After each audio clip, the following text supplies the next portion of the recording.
नमस्कार, स्वागत है आपका फैशन फास्ट। आप देख रहे हैं, मैं हूं आपके साथ अनुराग सिंह। फैशन फास्ट यानी कि आपको खबरें दिखाएंगे अगले 1 घंटे में बिना ब्रेक के। शुरुआत करते हैं इस वक्त, बात करते हैं एशिया कप की। पाकिस्तान के खिलाफ भारत की सबसे बड़ी जीत सामने आई एशिया कप में, जहां एशिया कप के सुपर 4 में भारतीय टीम ने शानदार जीत दर्ज की है। इंडिया ने पाकिस्तान को 228 रनों से हरा दिया। भारत की जीत के बाद पूरा देश जश्न में डूबा हुआ है। पहले दिन में बारिश के बाद मैच रिजर्व डे में चला गया था।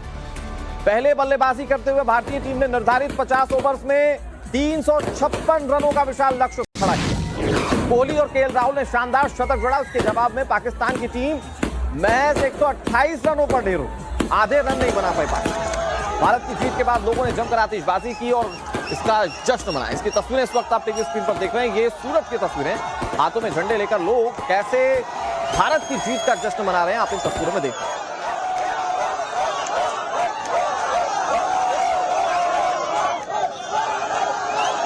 और चलिए अब आपको एक और वायरल वीडियो दिखाते हैं। कोलंबो में भारत की जीत के बाद फैंस गाना गाते हुए दिखाई दिए। गदर फिल्म का गाना गाकर लोगों ने अपनी खुशी का इजहार किया। ये आपको सुनाते हैं कि लोग कौन सा गाना गा रहे हैं।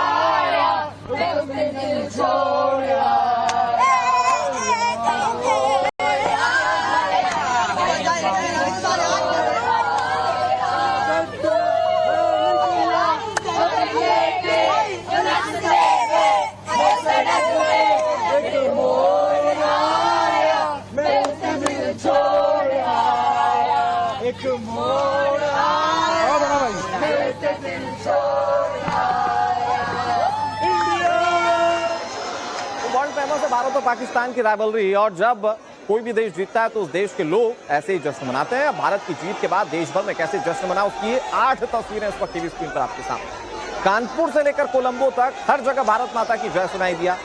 कई लोगों ने वंदे मातरम की गूंज भी लोगों को सुनाई। भारत की जीत के बाद देर रात तक लोगों ने जमकर आतिशबाजी की, जिसकी तस्वीरें हम आपको दिखा रहे हैं।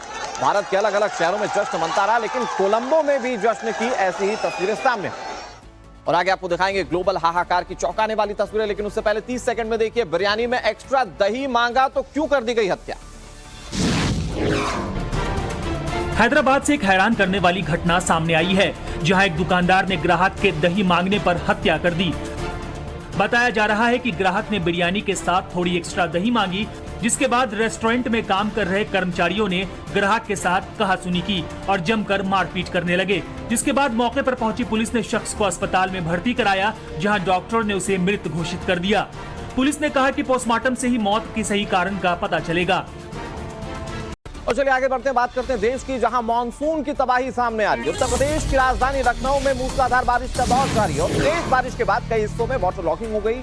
पानी में फंसी कई गाड़ियां दिखाई दे रही है। बता दें आपको कि लखनऊ में बीते 2 दिनों से बारिश का दौर जारी है। आज भी बारिश को लेकर अलर्ट जारी किया गया है, लेकिन अब तक हुई बारिश से लखनऊ के हालात क्या है, ये आप तस्वीरें देख रहे हैं इस वक्त टीवी स्क्रीन पर। ऐसा लग रहा है मानो किसी नदी में ये गाड़ी चल रही है। वो तो अगर घर ना हो तो ऐसा लगे कि ये नदी ही नदी है।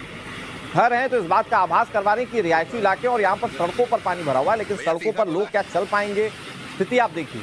ये लखनऊ की तस्वीर है, जहां पर बताया जा रहा है कि पिछले 3 दिन से बारिश हो रही है और 3 दिन बारिश होने के बाद स्थिति क्या है आपके सामने टीवी स्क्रीन पर ये तस्वीरें। अब आपको ये दूसरे एरिया, दूसरे क्षेत्र की तस्वीरें दिखा रहे हैं। ये वैसे तो आसपास में आप देख रहे होंगे कि पार्क नजर आ रहा है, लेकिन जो ऊपरी उठा हुआ हिस्सा अगर उसको छोड़ दें तो सड़क पर पूरी तरह से पानी भरा हुआ, सड़क काएं दिखाई नहीं दे रही। ऐसे में लोगों को गाड़ी चलाने में काफी ज्यादा दिक्कतें हो रही हैं। इधर लगातार हो रही बारिश के बाद लखनऊ की सड़कों का हाल क्या है, इस पर ज्यादा जानकारी दे रहे हमारे सहयोगी मनीष। कहाँ पे हैं वो लगे हुए हैं विपुल खंड में। अच्छा, विपुल खंड में, लेकिन यहाँ का पानी निकलवाने कोई नहीं आया। तो जा रहा है भैया, इसमें भर जाता है इससे ही। अच्छा, जा रहा है पानी निकल रहा है। देखिए बारिश और तेज हो गई। नाला चौक है, नाला के ऊपर पानी निकल रहा है, नाले के ऊपर पानी बह रहा है। देखिए नाले के ऊपर पानी बह रहा है। ये आलम लखनऊ शहर का है। लोग जा रहे हैं, हालांकि लोग जुटे हुए हैं। नगर निगम की टीम कितना मुस्तैदी से जुटी हुई है ये समझिए। देखिए ये जो व्यक्ति है ये अभी कहीं से आए हैं और वहां पर भी जलभराव की शिकायत थी, तो उसे दूर करके यहाँ पहुंचे हैं। इधर लखनऊ में बारिश के साथ साथ रह रहकर बिजली भी कड़क रही। लखनऊ के मशहूर अम्बेडकर पार्क में बिजली गिरने से हाथी की मूर्ति को काफी नुकसान पहुंचा। अब आपको बता दें कि करीब 60 हाथियों की मूर्तियां लगी हुई हैं और हर मूर्ति की कीमत लाखों में। ऐसे में आप देखिए कि ये जो लाखों की मूर्ति बनी हुई है, हाथी की जो मूर्ति है ये कैसे क्षतिग्रस्त हो गई। अब अंदाजा लगाइए कि अगर यहाँ पर कोई इंसान होता तो उसका क्या हश्र हो सकता है। ये काफी मजबूती के साथ बनाई गई हाथी की मूर्ति जो कि क्षतिग्रस्त हो गई। अब आपको लखनऊ के हालात बताते हैं, पानी ने कैसे तबाही मचाई उसकी 5 तस्वीरें इस वक्त टीवी स्क्रीन पर आपके सामने। पहली तस्वीर सड़क पर सैलाब की, दूसरी तस्वीर पानी के साथ एक और जो आफत है उसकी है, यानी कि कड़कड़ाती बिजली जो लोगों को डरा रही है। सड़कें पानी पानी हो चुकी हैं तो लोग घरों से नहीं निकल पा रहे हैं, आवाजाही में काफी दिक्कत हो रही है। और स्थिति यह है कि रेलवे स्टेशन पर भी पानी भर चुका है, हालांकि ट्रेनों के आवाजाही में अभी तक कोई असर नहीं पड़ा। और आगे आपको दिखाएंगे लखनऊ से लगते हुए बाराबंकी का हाल, लेकिन उससे पहले 30 सेकंड में आपको दिखाते हैं समंदर में सर्फिंग करने वाला डॉग। क्या आपने कभी कुत्तों को समंदर में सर्फिंग करते देखा है? अगर नहीं देखा तो अब देख लीजिए। यहाँ 1-2 नहीं बल्कि 50 से ज्यादा कुत्ते एक साथ समंदर में सर्फिंग कर रहे हैं। दक्षिणी कैलिफोर्निया के डेल मार्ग डॉग बीच पर कुत्तों के लिए सर्फिंग प्रतियोगिता का आयोजन किया गया था। चैरिटी के लिए बीते 18 सालों से इस प्रतियोगिता का आयोजन किया जा रहा है। इस प्रतियोगिता में कुत्तों को जीत के बाद इनाम भी दिया जाता है। और बात उत्तर प्रदेश के एक और शहर की करते हैं। बाराबंकी में बारिश से हालात बेहद खराब नजर आए। कई घंटों की बारिश के बाद रेलवे ट्रैक पानी में डूबा हुआ है। तेज बारिश से ट्रेनों के संचालन पर भी असर पड़ा है। लखनऊ से बहुत करीब का शहर, कुछ किलोमीटर दूरी पर बसा हुआ यह शहर। कई बार तो बाराबंकी के लोग अपने आप को लखनऊ का भी बता देते हैं। तो यहां पर आप देखिए कि कैसे पूरी वाटर लॉगिंग हो चुकी है, शहर कैसे पूरी तरह से पानी में डूबा हुआ है। ये रेलवे स्टेशन की तस्वीरें हम आपको दिखा रहे हैं और यहाँ पर ट्रेनों का संचालन बुरी तरह से प्रभावित हुआ है। कई ट्रेनें यहाँ से नहीं गुजर पा रही हैं, कई के रूट्स बदल दिए गए हैं, कई के टाइमिंग्स में चेंज किया गया है। ये बाराबंकी की तस्वीरें एक्सक्लूसिवली टाइम्स नाउ नवभारत आपको दिखा रहे हैं, जहां पर आप देखिए कि बारिश से कैसे रफ्तार थम गई। आने वाले वक्त में अभी और बारिश हो सकती है। हालांकि बहुत बड़ी बात यह है कि पूरे मानसूनी सीजन में उत्तर प्रदेश के ज्यादातर इलाकों में ठीक बारिश नहीं हुई, लेकिन लेट मानसून में कैसे बारिश हो रही है आप इसकी तस्वीरें देख रहे हैं। अब ये 2 तस्वीरें पानी में डूबे हुए रेलवे ट्रैक की पहली तस्वीर, जहां पर आप देखिए कि कैसे इंजन इस पानी के बीच से गुजर रहा है। रफ्तार बहुत धीमी पड़ चुकी है, ट्रेनों का संचालन इससे काफी ज्यादा प्रभावित हुआ है। चूंकि यहाँ पर पानी भरा हुआ है तो ट्रेन जब यहाँ से गुजर रही है तो बहुत धीमी रफ्तार में है और इसीलिए कई ट्रेनें समय से लेट चल रही है। इधर बाराबंकी में बाढ़ के बीच रेस्क्यू ऑपरेशन भी जारी है, लोगों को सुरक्षित स्थानों पर पहुंचाया जा रहा है। एसडीआरएफ और एनडीआरएफ की टीमें मौके पर तैनात है। देवदूत लगातार लोगों को बचाने की कोशिश कर रहे हैं, लोगों को सुरक्षित स्थानों पर पहुंचाया जा रहा है, खासतौर पर वो इलाके जो डूब क्षेत्र में आते हैं और यहां पर लोगों के घर बार सब कुछ पानी में डूब चुके हैं। ऐसे में उन लोगों को कैसे रेस्क्यू किया जा रहा है इसकी ये तस्वीर आप देखिए। एनडीआरएफ और एसडीआरएफ ये दोनों टीमें जो हैं वो काम करी। ये कमोबेश एसडीआरएफ की तस्वीरें हैं, इसने कैसे लोगों को रेस्क्यू किया आप देखिए, क्योंकि लोगों के घर जहां पर हैं उसके बीच में पानी बहुत ज्यादा भर चुका है और ऐसे में कोई हादसा हो सकता है, इसीलिए जरूरी पड़ने पर लोगों को यहां से रेस्क्यू कर लिया गया। और बाराबंकी की तस्वीर आपको दिखाई, इस वक्त बोट पर हम हैं और किस तरह से बाराबंकी में बोट चलाने की नौबत आ गई है। तमाम जो घर है इसमें लोग जो है फंसे हुए, फर्स्ट फ्लोर पे लोग हैं, ग्राउंड फ्लोर पूरा जो है वो डूबा हुआ। ये तस्वीरें देख सकते हैं आप कि किस तरीके से हालात जो है वो है। एसडीआरएफ की टीम यहाँ पे लगी हुई है और बाकायदा पुलिस के साथ मिलकर रेस्क्यू ऑपरेशन चल रहा है। सुबह से ये रेस्क्यू ऑपरेशन चलाया जा रहा है। हालांकि कहा जा रहा है कि ये जो पानी है ये सिर्फ बारिश की पानी नहीं है, चूंकि कई सारी नहरों का पानी जो है वो इस नाले में आया हुआ है। इस वजह से जो पूरा इलाका है नाले के आसपास का वो पूरा डूब गया है। तो ये शहर का हिस्सा है, बिल्कुल आप बाराबंकी शहर के अंदर हैं और अंदर के जो नाला है वो इतना उफान अब उसमें आ चुका है कि बाढ़ के हालात यहाँ पे आपको दिखाई दे रहे हैं। एसडीआरएफ की टीम लगातार सुबह से रेस्क्यू ऑपरेशन जो है वो यहाँ पर चला रही है। तमाम वो लोग जो घरों में फंसे हुए हैं उनको सेफली निकाला जा रहा है, क्योंकि पानी का लेवल लगातार बढ़ रहा था। हालांकि अभी थोड़ी देर पहले से पानी स्टेबल हुआ है, लेकिन रेस्क्यू करना जरूरी है क्योंकि बहुत सारे लोग अभी भी घरों में अपने छतों पर फंसे हुए हैं। अब बाराबंकी में हालात बेहद खराब है, तो जो डूब वाले क्षेत्र है वहां से लोगों को रेस्क्यू किया जा रहा है। अब रेस्क्यू को लेकर स्थिति क्या है, इस पर ज्यादा जानकारी दे रहे हैं हमारे सहयोगी विनोद। ये तस्वीरें आपको दिखाएं कैसे लोग जो है अपने घरों के बाहर हैं और ये लोग घरों से बाहर निकलना चाहते हैं। इनके लिए रेस्क्यू ऑपरेशन जो है यहाँ पर चलाया जा रहा है। बच्चे बूढ़े सभी लोग फंसे हुए इन घरों में। पानी का लेवल इतना है कि जो फर्स्ट फ्लोर है वो पूरी तरह से डूब गया है। ये गेट है देखिए, और गेट किस तरह से पूरी तरह से जो है वो डूब गया है। तो अब रेस्क्यू किया जा रहा है। ये प्रोसेस आपको हम दिखा रहे हैं कि कैसे जो है यहाँ से रेस्क्यू ऑपरेशन जो एसडीआरएफ की टीम है वो चला रही है, कैसे इन लोगों को सेफली यहाँ से निकालने की व्यवस्था की जा रही है। इस वक्त जिस घर पे हैं उस घर के अंदर भी बहुत ज़्यादा पानी है और वहाँ से लोग जो हैं वो फंसे हुए हैं और उन्हें निकालने की ये कवायद की जा रही है। तो ये मोहल्ले के अंदर हैं और यहाँ पे इस कदर पानी भरा है कि लोगों को अपना घर बार छोड़ना पड़ रहा है। एसडीआरएफ लगातार कोशिश कर रही है कि लोगों को सेफली यहाँ से बाहर निकाला जा सके और इसी की कवायद यहाँ पर एसडीआरएफ की तरफ से की जा रही है। तस्वीर आपको दिखाते हैं रेस्क्यू ऑपरेशन कैसे किया जा रहा है। जो लोग इस घर में हैं उन्हें निकालना है यहाँ से और इसीलिए जो है एसडीआरएफ और पुलिस की टीम जो है यहाँ पे जो मौजूद है इस बोट में हमारे साथ वो निकाल रही है। यहाँ से इन लोगों को नीचे लाया जाएगा और लाकर इन्हें सेफली बाहर निकालने की कोशिश हो रही है। और इसी से जुड़ा एक बड़ा अपडेट आपको दे दें। बारिश के प्रहार और भारी बारिश की चेतावनी को देखते हुए बाराबंकी और लखीमपुर खीरी में आज सभी स्कूलों को बंद करने का फैसला लिया गया। मौसम विभाग की चेतावनी के बाद प्रशासन ने यह फैसला लिया कि बच्चे अपने घरों पर रहे। बाराबंकी और लखीमपुर खीरी में स्कूल बंद हैं। भारी बारिश की चेतावनी के बाद यह फैसला लेना पड़ा प्रशासन की ओर से। आपको बता दें लगातार बारिश हो रही है। लेट मॉनसून की बारिश लोगों को परेशान कर रही है। कई इलाकों में जमकर वाटर लॉकिंग हुई और ऐसे में लोग परेशान हो रहे हैं और कम से कम बच्चों को परेशानियों से बचाया जा सके, इसीलिए प्रशासन ने यह फैसला लिया है। इधर उत्तर प्रदेश के बहराइच की बात करें तो आकाशीय बिजली गिरने से यहां हड़कंप मच गया। बिजली गिरने का डराने वाला वीडियो सामने आया और ये वीडियो क्या है हम आपको दिखाएंगे टीवी स्क्रीन पर। बहराइच से तस्वीरें हैं जहां पर आकाशीय बिजली गिरने से हड़कंप मच गया। देखिए तस्वीरें, तेज बारिश होती है तो लोगों की परेशानियां बढ़ी जाती हैं, लेकिन ये तस्वीरें दहशत में डाल देती हैं लोगों को। आप देखिए किस तरह से कड़कड़ाती बिजली यहां पर गिरती है, लोग समझ नहीं पाते हुआ क्या। हालांकि ये वीडियो वहां पर एक शख्स ने बना लिया था। अगर आप तस्वीरों में देखेंगे एक बाइक सवार बहुत तेजी से वहां से गुजरता है और उसके बाद ये वज्रपात हो जाता है। कई बार इस तरह के वज्रपात बहुत बड़े हादसों को भी दावत दे देते हैं। गनीमत रही कि यहाँ पर कोई हादसा नहीं हुआ, लेकिन बिजली गिरने से हड़कंप मच गया। तेज बारिश का दौर अभी जारी रह सकता है, यानी कि इस बात की आशंका बनी हुई है कि आगे भी इस तरह की बिजली गिरने की खबरें सामने आएंगी।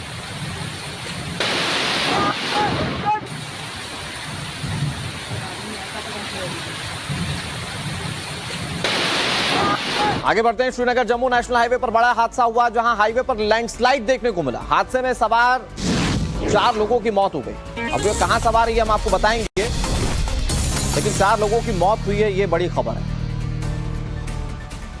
श्रीनगर जम्मू नेशनल हाईवे पर हादसा हुआ है और कमोबेश हादसे में गाड़ी में सवार 4 लोगों की मौत हो गई। चूंकि हाईवे पर हादसा हुआ, कई बार यह हादसा ऐसा होता है कि संभल पाने का मौका नहीं होता, तो ऐसे में जब गाड़ियां यहां से गुजरती हैं और अगर वो बड़े बड़े बोल्डर्स या फिर लैंडस्लाइड की चपेट में आती हैं तो फिर लोगों को अपनी जान से भी हाथ धोना पड़ता है। ये तस्वीर आप देखिए, ये हाईवे पर हादसा हुआ, लैंडस्लाइड हुआ, उसके बाद ये हादसा जिसमें कि 4 लोगों की मौत हो गई है। फिलहाल वहां पर आवाजाही को एहतियातन रोक दिया गया है, लेकिन ये तस्वीरें चिंता बढ़ा रही हैं क्योंकि पूरे मॉनसून के सीजन में लैंडस्लाइड होती रही और लोगों को अपनी जान से हाथ धोना पड़ा। रुका भी 2 मिनट, रुका भी 2।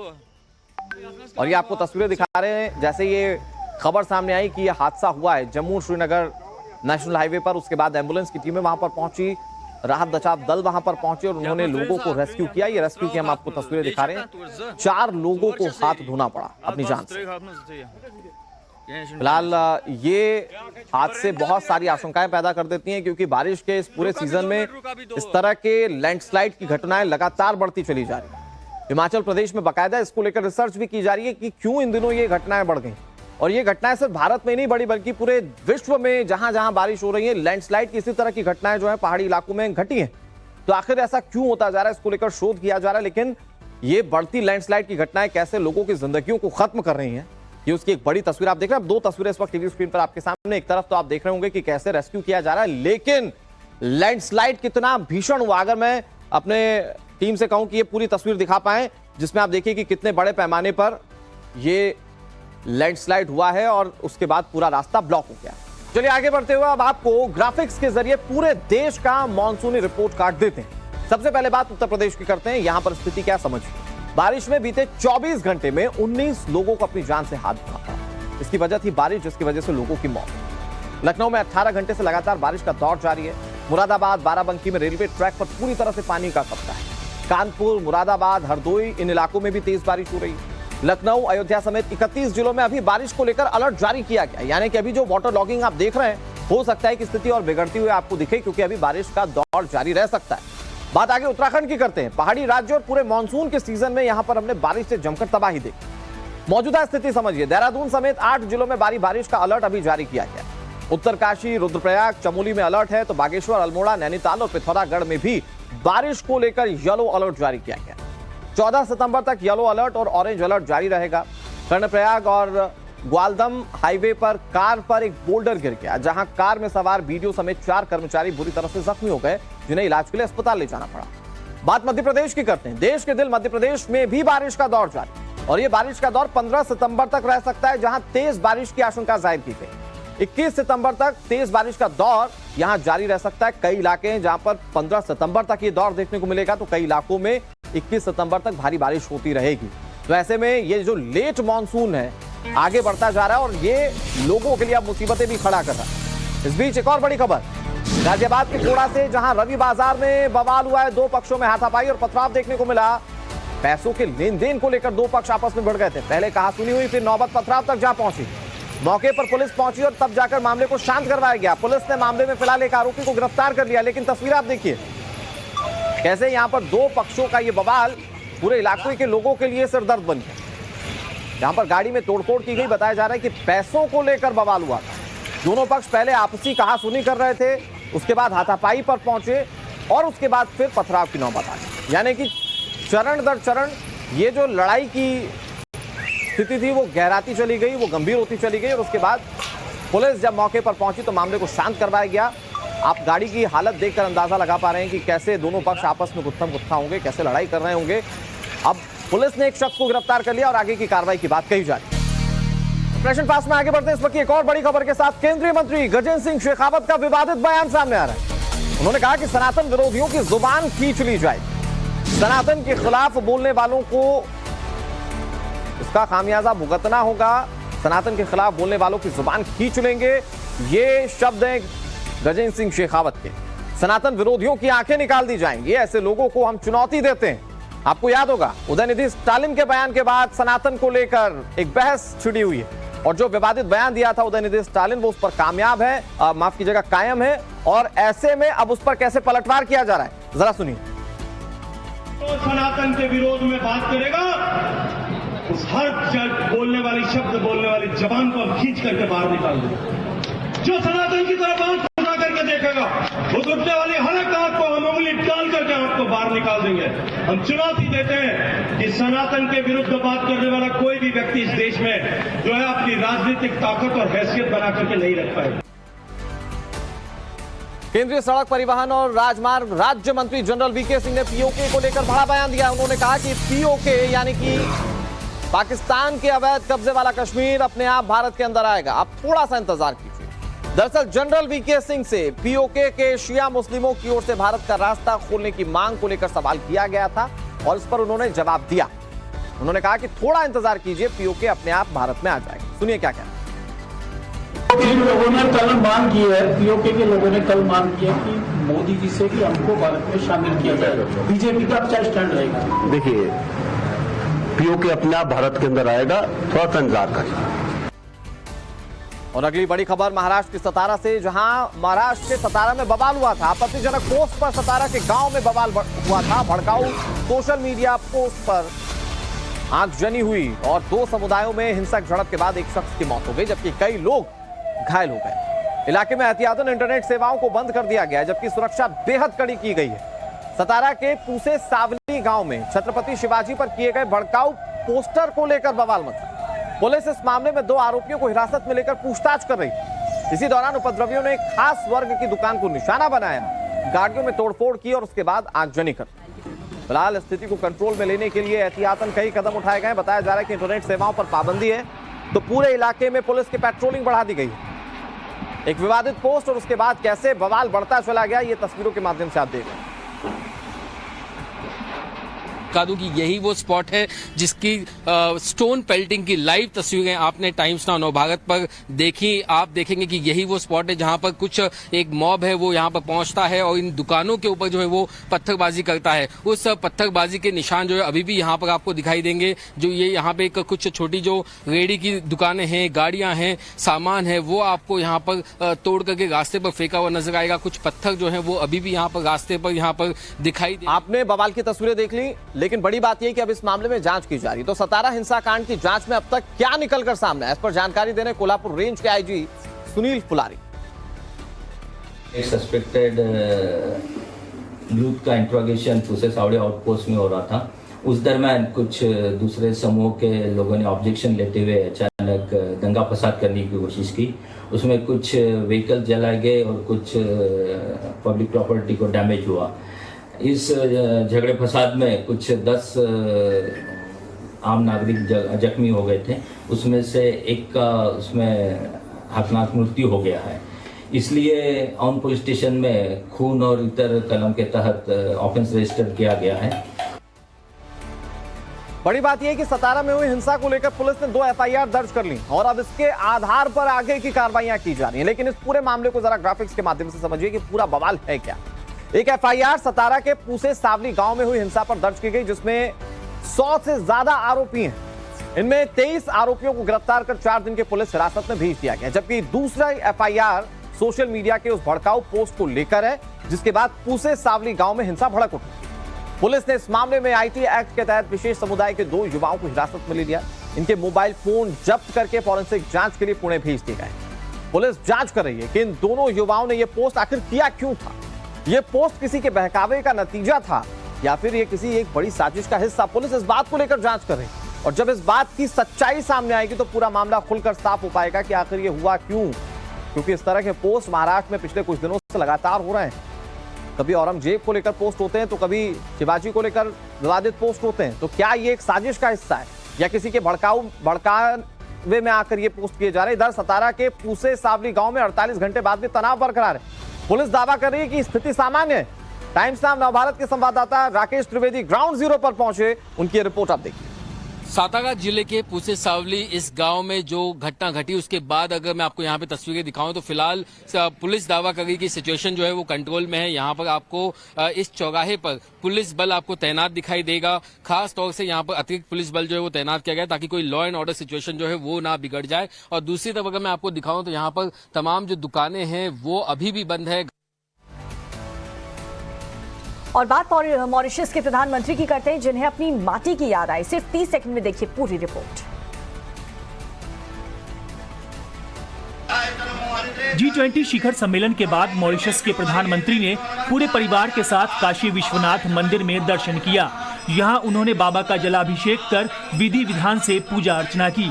बता दें कि मॉरिशस के पीएम 2 दिनों के वाराणसी दौरे पर हैं। बाबा के दर्शन से पहले परविद्र जुगनाथ ने दशाश्वमेध घाट पर अपने ससुर की आत्मा की शांति के लिए अनुष्ठान किया और पिंडदान के बाद मंत्रोच्चार के बीच संकल्प लेते हुए मणिकर्णिका घाट पर मां गंगा में अस्थियों का विसर्जन किया। और खबर G20 सम्मेलन के कामयाब से जहां पर आयोजन पर हो रही है सियासत, क्योंकि ये सफलतापूर्वक आयोजन रहा। कांग्रेस आरजेडी ने G20 पर खर्चे का मुद्दा उठा दिया है। 990 करोड़ का बजट, 4100 करोड़ खर्च हुआ है। जनता के पैसे से मोदी सरकार ने अपनी छवि चमका दी है। इस पूरे मामले को लेकर के G20 कार्यक्रम को लेकर के अब राजनीति हो रही है। पूरी दुनिया ने G20 के सफल आयोजन की धूम देखी। अमेरिका समेत तमाम देश मोदी सरकार के इस सफल आयोजन की तारीफ करते रहे। वहीं विपक्ष इस आयोजन पर हुए खर्च पर अब सवाल उठा रहा है। तो G20 में जितने भी देश के टॉप लीडर्स आए, हर किसी ने तारीफ की कि जिस प्रकार से यहाँ पर आयोजन किया गया था, जो तैयारियां यहाँ पर की गई थी, चाहे वो सुरक्षा के लिहाज से हो या फिर इस पूरे इवेंट को लेकर के हो, हर लीडर ने यहाँ पर तारीफ की है। लेकिन हमारे देश के कुछ विपक्षी नेता, जिन्हें गर्व महसूस होना चाहिए था, लेकिन वो यहाँ पर इसके खर्चे को लेकर के अब सवाल उठाते हुए नजर आए। देश की जनता को क्या फायदा होगा? लोगों को बुला के इतना खर्चा कर लिया, देश का प्रॉपर्टी बर्बाद हो गया। देश के आम जनता को क्या फायदा हो। कुछ ऐसे दल होते हैं जिनको जब भारत एक सितारे के रूप में विश्व पटल पर उभर रहा हो तो एक बेचैनी का अनुभव उनको होता है।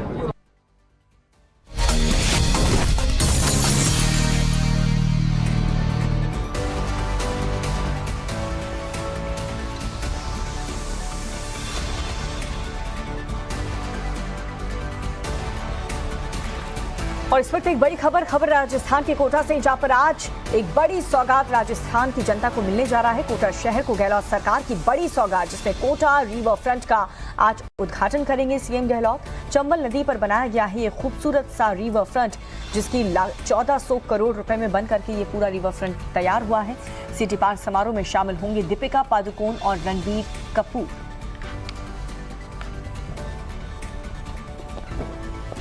तो सीएम गहलोत आज सुबह 9:30 बजे चंबल रिवर फ्रंट का उद्घाटन करने वाले हैं, जिसके बाद शाम को चंबल माता की आरती की भी जाएगी। वहीं 13 तारीख को सुबह 9:30 बजे सीएम गहलोत सिटी पार्क का भी उद्घाटन करेंगे। इस दौरान पूरा मंत्रिमंडल, पूरा कैबिनेट और सभी विधायक इस वक्त मौजूद रहेंगे। कोटा के रिवर फ्रंट के उद्घाटन के लिए 25 राजदूतों समेत सभी राज्य के मुख्यमंत्री को निमंत्रण भी भेजा गया है। बहुत ही भव्य तरीके से इस रिवर फ्रंट को बनाया गया है, जिसकी तस्वीर हम आपको दिखा रहे हैं कोटा राजस्थान की, जहां पर 13 सितंबर को इस पार्क का उद्घाटन होगा, सिटी पार्क जिसका नाम है। और साथ ही रिवर फ्रंट का भी नज़ारा आप जरा देखें, कितना खूबसूरत और भव्य यहाँ पर ये रिवर फ्रंट को तैयार किया गया है। रात के वक्त जितने भी कोटा के लोग हैं वो इसका लुत्फ उठा पाएंगे और इसकी खूबसूरती देख सकेंगे।